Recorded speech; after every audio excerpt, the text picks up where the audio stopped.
Olá, sejam muito bem-vindos a mais um programa Diversos da Pós. Esse que é um programa feito pelos professores da pós-graduação do Grupo Uninter. Eu sou a professora Luciana Rodrigues, sou tutora dos cursos da área educacional e hoje nós vamos falar de um tema bastante interessante e muito especial também, considerando que estamos próximos aí ao Dia das Mães, então nada mais justo do que dedicarmos nossa conversa de hoje a essa data. E aí, para falar sobre isso, eu trouxe aqui comigo, eu tenho duas convidadas super especiais, que são as professoras Reli e a professora Márcia, elas que também são mães, educadoras e envolvidas aí com causas sociais, certo, professoras? Certo, isso aí. Então, já dando uma contextualizada no nosso tema de hoje, nós vamos falar sobre o Dia das Mães, quem cuida de mim. Então lembrem que o Dia das Mães, ele tem aí sua origem em culturas muito antigas, né? Mas na atualidade, nós temos essa data partindo ali da ideia de uma ativista americana que decidiu homenagear sua mãe pelos seus feitos. E no Brasil, essa data ela foi oficialmente comemorada no ano de 1932. E dentro de um contexto geral, o Dia das Mães ele vem falar exatamente sobre o cuidado com o outro, né? Essa figura, seja ela uma mãe, uma tia, uma avó, e é exatamente essas outras figuras de cuidado que nós queremos salientar no nosso programa. E aí, já conversando aqui, trazendo as nossas professoras para a nossa conversa, eu quero escutar um pouquinho de vocês. Qual é a percepção de vocês em relação ao cuidado com o outro? Isso. Primeiramente, obrigada pelo convite, professora Luciana. Eu sou a professora Reli Amaral, sou tutora e professora dos cursos na área social da pós-graduação. Agora a Márcia. Bom, eu sou a professora Márcia Cravetes, eu sou tutora dos cursos de pós-graduação na área de meio ambiente e é um prazer estar aqui. Obrigada pelo convite, Lu.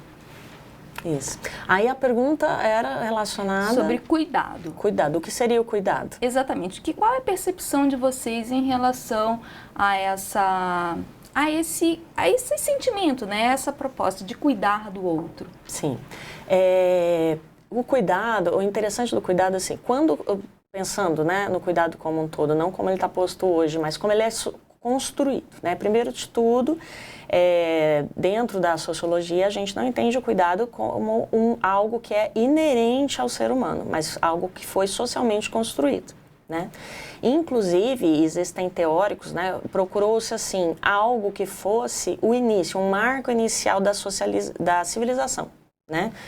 Quando a gente pega lá o início dos homens, né, teve Neandertal, teve Homo sapiens, então quando se é feito estudos arqueológicos relacionados a indícios de civilidade, né, quando o ser humano, enquanto ser gregário, parou de ser somente nômade, um grupo que buscava a sua subsistência individual e passa a ser uma subsistência coletiva e essa preocupação com o coletivo, a gente vê o indício do cuidado. Então, o marco, né, hoje utilizado pela ciência de uma forma mais ampla, né, porque existem várias teorias, mas é quando você desenterra ossos ali e você percebe que houve a cicatrização óssea. Porque quer dizer que aquela pessoa, aquele indivíduo que ele foi cuidado pela tribo, né, vamos colocar assim, pelo grupo que ele fazia parte, até que eles recuperassem, por isso a cicatrização óssea, porque qual que eram os costumes, né, dos povos nômades primários? Era conforme a pessoa ficava muito doente ou quebrava um osso, ficava imobilizada, não era possível a mobilidade e eles eram nômades, então essa pessoa era deixada pelo grupo à mercê, normalmente era devorada por algum animal ou morria de causas, né, relacionadas a aquele trauma que ela sofreu, né? Hemorragia, enfim, era abandonada. Então, hoje entende-se isso, que o cuidado ele é um marco inicial da civilização, é um marco civilizatório. Então, o ser humano passou a ser ser humano a partir do momento que ele passou a cuidar. Então, aí a gente vê, né, a importância do cuidado. Ele não é só uma questão de sobrevivência individual daquele que necessita desse cuidado, mas ele é também algo que trouxe para a gente a noção de comunidade. a noção de responsabilidade, a noção de afetividade, de companheirismo ao outro, né, de solidariedade. Muito bom, professora. Eu não conhecia essa história aí sobre os neandertais, né, sobre enterrar os ossos, eu não conhecia. E você, professora? Essa parte, então, de cuidado, essa parte histórica, eu já também não sabia, né? É sempre bom, né, aprender. Mas eu entendo, assim, que o cuidado é essa forma, é o que a professora Reli falou, é a afetividade, é o companheirismo. O que é o cuidado para você, né? É você cuidar de alguém. E por que você cuida de alguém? Porque você normalmente tem afeição, carinho, amor. Então, você cuida... A mãe cuida do filho porque tem o amor, né? O amor de mãe é inexplicável, né? Que nós que somos mãe, então temos um carinho e um amor incondicional pelo filho. Então nós vamos cuidar como leoas, né? Sempre dizem que as mães são leoas, né? Que fazem de tudo pelos filhos. E aí, eu entendo que esse é um cuidado. Então eu vou cuidar do meu filho da melhor maneira possível, né? O que eu entendo que é certo. E esse cuidado não é só o afetivo, é o cuidar em direcionar ele para um caráter, para ter um caráter melhor, instruir ele na sociedade. Então, eu acho que o cuidado vai muito além do afetivo, né? É um leque muito grande esse cuidado quando nós falamos.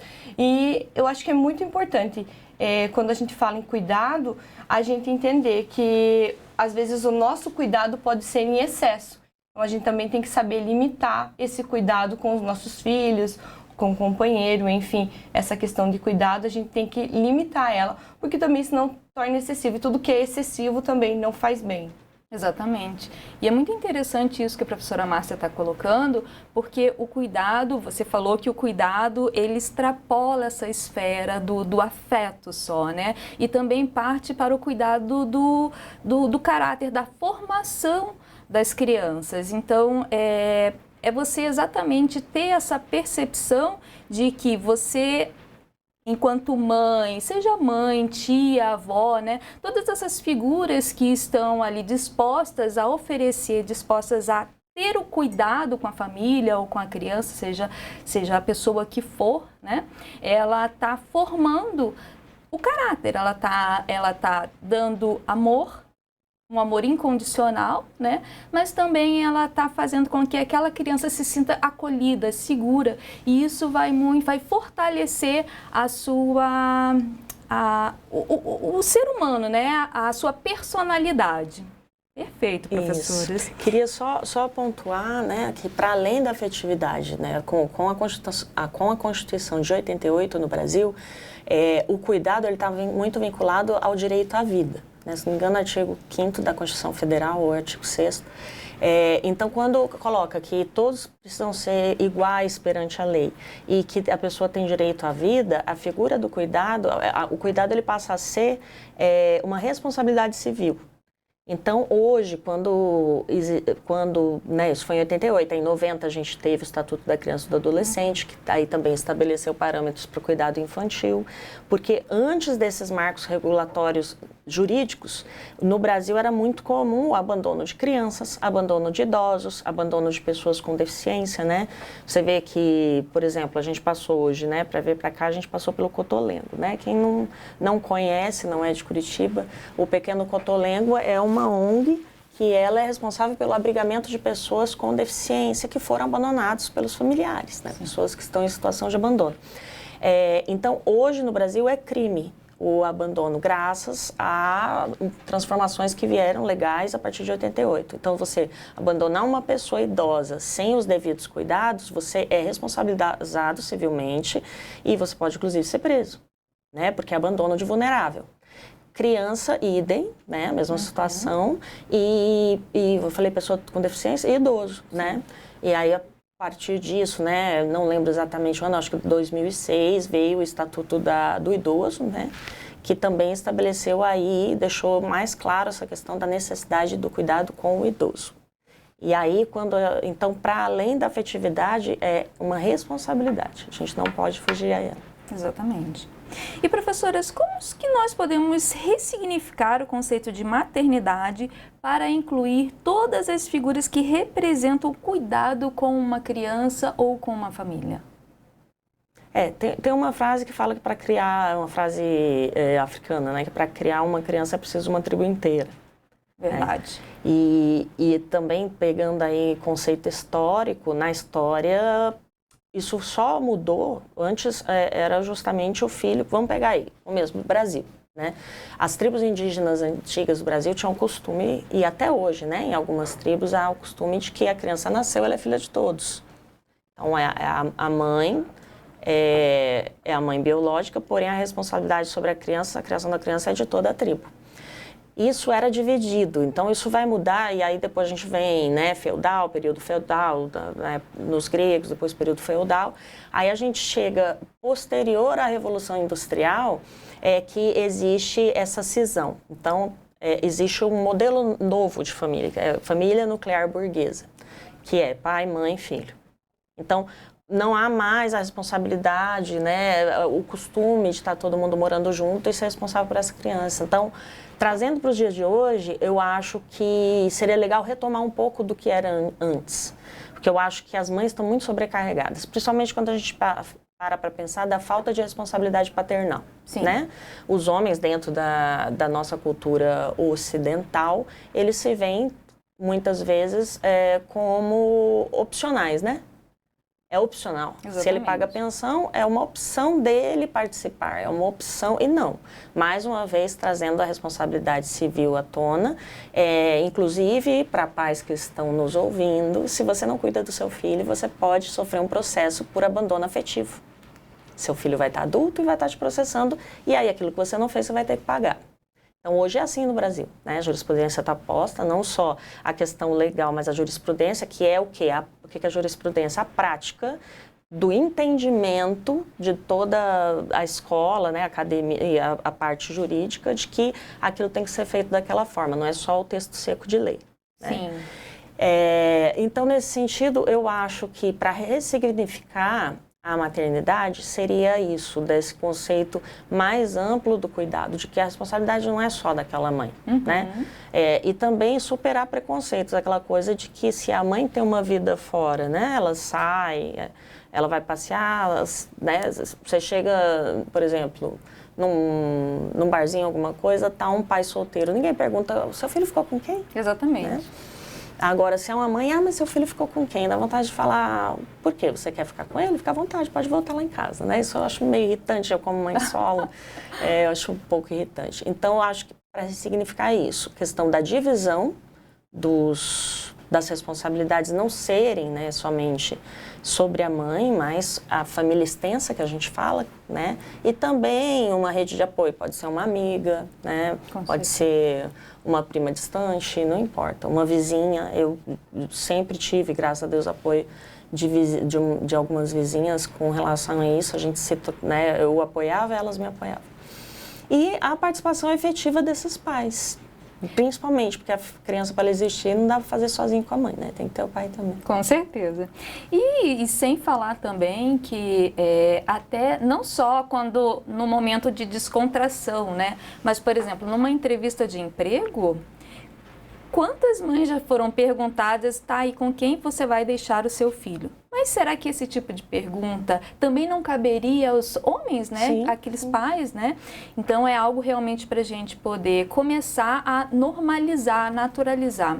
E aí eu sou o exemplo do que você acabou de falar em relação, porque eu também sou mãe solo, né? E quando eu tive o meu primeiro filho, eu nunca entendi que veja como é o pensamento, né? Isso há 20 anos atrás, 28 anos atrás, Gabriel acabou de fazer 28 anos ontem, e eu nunca pensei em dividir essa responsabilidade, porque culturalmente essa questão, essa responsabilidade sempre foi para a mãe, sempre foi de responsabilidade da mãe. Então, na época, eu dividi a responsabilidade com a minha mãe, que no caso era a avó dele, né? E ela também, então eu dedico também esse programa, minha mãe que já não está mais aqui com a gente, mas ela também foi mãe do Gabriel, ela também representou essa figura de cuidado com o meu filho. Então, isso que você está falando, que você falou, professora Heli, é muito real e é muito importante a gente ter essa... Hoje em dia se conversa muito a respeito disso, mas em alguns momentos a gente ainda se pega dentro desse padrão antigo, né? Então é importante a gente ter essa percepção e naturalizar essa importância da responsabilidade do pai, que ele também precisa compartilhar, seja para numa questão de pensão, num cuidado, num momento em que a mãe precisa fazer outras coisas. Do pai e da família do pai. Exatamente. Mas, professora Luciana, eu trago um exemplo contrário para você. Então, né, claro que existem vários casos de que o pai fica com as crianças, né? Sim. Ou com a criança, enfim. Então, tem esse exemplo que o pai ficou com as crianças e quem ajudou ele a criar foi a mãe dele, no caso, a avó das crianças. Então, tem esses dois lados. No caso, assim, é muito próximo a mim, tanto é que sou madrasta, né? Mas mãedrasta, enfim, né? Cada um boadrasta, com seu... né? Boadrasta, enfim, cada um com o seu termo. Mas existem esse outro lado. São poucos casos, talvez, que nós conheçamos, mas existem o lado em que o pai assume o papel, né? Fica ele responsável e aí, claro, se ele precisa desse apoio, né? Ele precisa dessa rede de apoio, normalmente é a mãe, é a avó da criança que assume. E aí, a partir do momento que ele tem um próximo casamento, vem a figura da madrasta. E aí é um conceito também que a professora Reli falou que precisa desse envolvimento. Talvez as avós precisem dar essa abertura, ou talvez já tenha essa abertura, depende da família, eu acho que depende da situação. Mas às vezes fica muito fechado, porque daí é uma nova pessoa na família, né? É uma pessoa que é de fora, então talvez precisa ressignificar mesmo, né? Eu sou vó, cuidei dos meus netos e meu filho agora tem uma nova esposa. Então, deixar essa abertura para que essa nova esposa se envolva na criação desses netos, né? Com certeza. Isso é muito importante. Ter a rede de apoio, eu, quando tive meu filho, a minha rede de apoio também foi minha mãe. A minha mãe cuidou do meu filho desde que eu voltei a trabalhar e ela sempre cuidou dele. Então, e aí eu sempre, quando eu falava assim, mãe, acho que eu vou colocar o Isaac numa creche, ela chorava porque ela queria cuidar dele. Então, eu acho muito importante a figura da avó, tanto materna quanto paterna, né, desde que possível, de ambos os lados, fazer parte. Eu, assim, fui criado somente perto de uma avó, então eu acho que a figura da avó é muito importante. Porque, claro, dizem que a avó estraga, né? A avó estraga a criança, mas eu acho que isso é muito importante, porque o amor de vó também é além, né? Eu vejo pela minha mãe que, meu Deus, faz tudo pelo neto, mas não fazia nada por mim que ela faz pelo meu neto, pelo meu filho. Então a gente vê esse amor. Então, ressignificar, dar abertura, né, para essas novas situações que acontecem na vida da criança, isso é muito importante. Claro, tem que tomar um devido cuidado, né? A gente vê muitos casos por aí, mas a gente tem que dar essa abertura, eu acho que isso é muito importante para a criança. Sim. Aí entra a parte do cuidado novamente. Então, tudo vai envolver o cuidado, mas você precisa também dar esse lado para essa nova situação. E você trouxe duas coisas interessantes também, porque a gente pode fazer dois ganchos aí para a nossa conversa. A figura da madrasta, né? Porque não sei o que vocês pensam a respeito, mas durante muito tempo essa figura, ela carrega um estigma aí, né? De que madrasta, então já parece que é uma pessoa que distante, uma pessoa que não vai se envolver. E aquele ranço, né? Aquela construção infantil, né? Das histórias de contos de fadas, que a madrasta é sempre a vilã. Mas ó a carinha dessa madrasta aqui, você acha que vai ser vilã? Não tem como, não tem como, gente. E uma outra coisa que você falou também, então é interessante trazer a figura da madrasta e do padrasto também, que são figuras que podem representar esse cuidado, né? Porque para a gente poder repensar mesmo essa situação e conseguir enxergar nessas pessoas o que realmente elas representam, né? E a gente também valorizar isso. É muito, muito bacana. E uma outra situação é que você falou, e isso é muito natural, que a minha mãe, ela faz coisas com o meu filho que eu que não fazia comigo.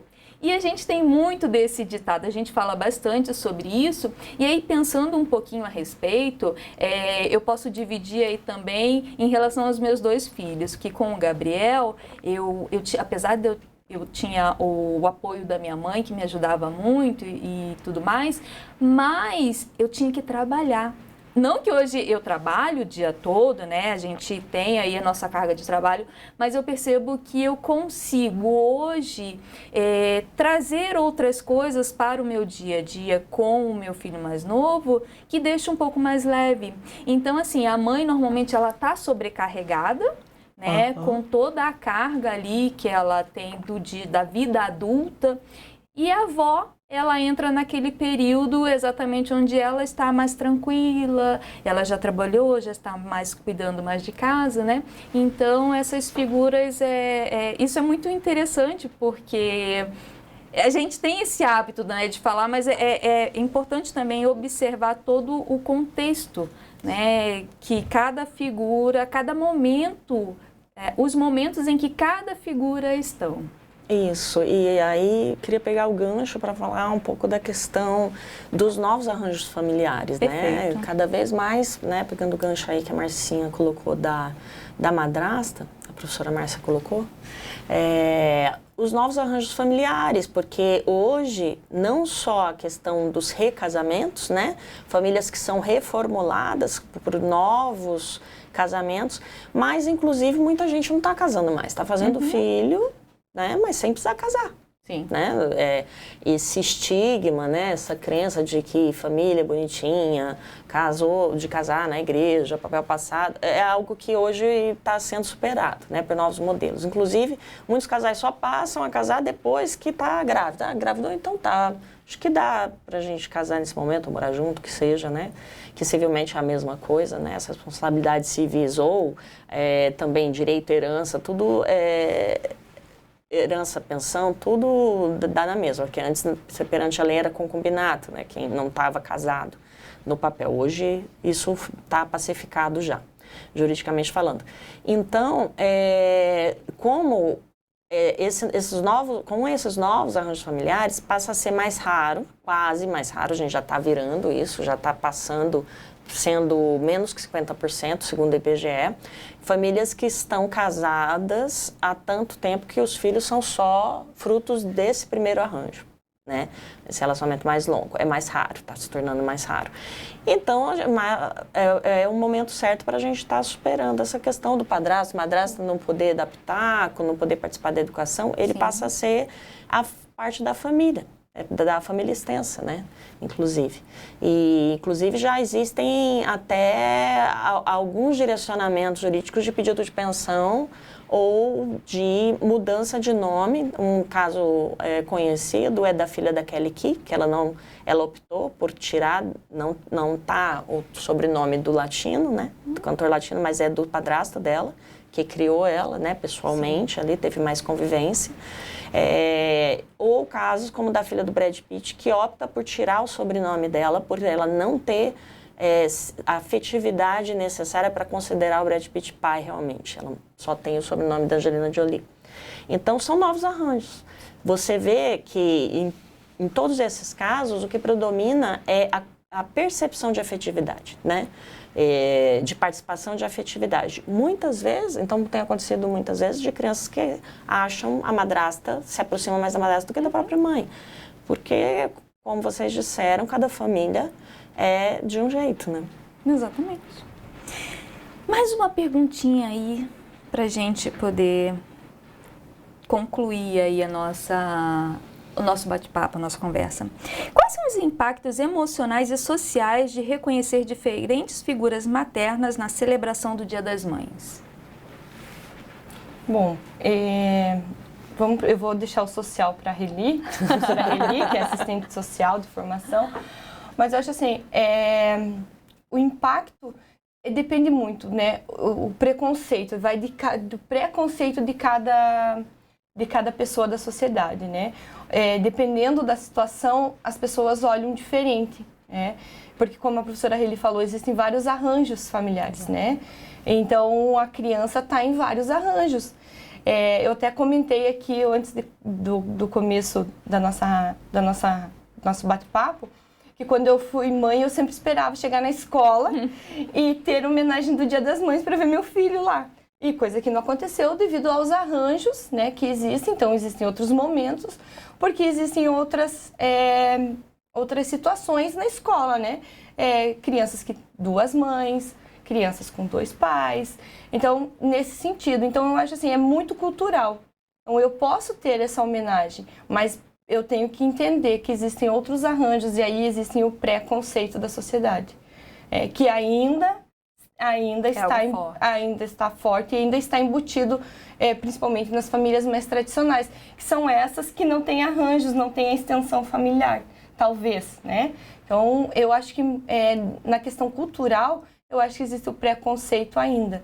E às vezes eu falo a gente, mas assim, a sociedade, às vezes tem uma visão muito crítica e talvez vou dar um exemplo, que talvez aqueles 2 pais ou aquelas 2 mães tenham uma maior afetividade com a criança do que um pai e uma mãe numa família tradicional. Exatamente. Né? E é bem isso que eu ia falar, né? Às vezes nessa família, nessa nova família, com 2 pais e 2 mães, você tem esse preconceito, algumas pessoas, né, têm esse preconceito, mas não param para observar essa questão do cuidado, do afeto, da formação, né? E é só mesmo, não pode, aquele estereótipo ali, aquilo não pode. Então você automaticamente enxerga com um olhar não normalizado. Isso. Mas é algo que tem que ser superado, né? Com certeza. Até mesmo hoje, qual que é o conceito, o que precisa acontecer para você conceituar a família, né? Quando a gente estuda a família, né? É uma relação afetiva entre pessoas com ou não consanguinidade. Então, por exemplo, existem... Não é um casal homoafetivo, mas 2 mulheres que moram na mesma casa, porque são muito amigas, para divisão de, né, questão financeira ou para facilitar a vida uma da outra, que seja.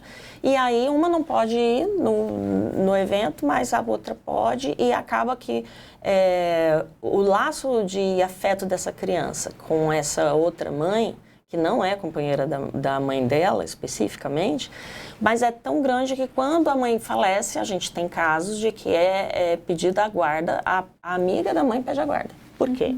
Porque o pai é ausente, porque os avós são ausentes. Quem que ficou com essa criança o tempo inteiro? Aí, de repente, a mãe morre, ela mora 5, 6 anos, sei lá quanto tempo, com essa amiga da mãe, e aí ela tem que ir para uma avó que ela nunca viu na vida. Então, essa pessoa também está inserida dentro da família, entende? Não de forma consanguínea, mas é família. Então, quando começou todo esse projeto, teve muita discussão dentro da educação e também da área social, quando começou isso de instituir nas festividades escolares o Dia da Família ao invés do Dia da Mãe ou do Dia dos Pais. Eu vou dar o meu exemplo, eu que tive pai ausente, para mim era um trauma o Dia dos Pais, porque, né, todo mundo, não vou colocar todo mundo, mas na década de 80 era mais comum, né? Sim. E aí o pai comparecer e você lá sozinha, no outro dia na escola, ele não tem pai, porque criança é uma bênção, né? Passei por isso também. É uma bênção. Então, nesse sentido, o que foi pensado quando começou a se organizar? Não são todas as escolas que aderem. Normalmente, escolas que são confessionais, que a gente fala que tem isso, alguma confissão religiosa, elas permanecem com aquele modelo mais conservador de pai e mãe. Mas quais os ganhos do Dia da Família ou outro nome qualquer, ao invés de separar pai e mãe, né, para um dia? É a questão da inclusão que vocês colocaram, né? Mas, para além da inclusão das pessoas envolvidas, a criança se sentir incluída. Sim. Então, naquele momento, ela sabe que ela pode chamar quem ela quiser. O vô, a avó, a namorada da mãe, o namorado do pai. Entende? Os padrastos, as madrastas são também contempladas nesse momento. Então, para mim, só teve ganho. Eu gostei muito. E as escolas que não aderem, que meus filhos, quando era no Fundamental 1, ou a educação infantil, eles frequentavam, eu ia lá e brigava, que eu falava que não podia ser dia de pai e mãe, tinha que ser dia da família. Professoras, nosso tempo acabou, a gente tinha muita coisa para conversar a respeito, mas a mensagem final, né, que a gente pode deixar é trazer essas outras figuras de cuidado, como também pessoas que são parte ali da família, né? E que representam esse Dia das Mães. Eu agradeço mais uma vez a participação das professoras. Vocês querem se despedir, falar alguma coisa? Só obrigada pelo convite, é sempre um prazer estar com vocês e sempre aprendendo um pouquinho mais. Isso. Agradeço, o recado que eu deixo para quem estiver assistindo é isso, não é um movimento, essas novas configurações familiares é um movimento que não tem retrocesso, é isso que está acontecendo e vai continuar acontecendo, então é melhor a gente se adaptar para que a quem interessa, que é esse fruto do cuidado, né? Pessoa que necessita desse cuidado, seja idoso, pessoa com deficiência ou criança, se sinta mais incluído. É isso, pessoal. Um feliz Dia das Mães a todos e a todas também. E até uma próxima.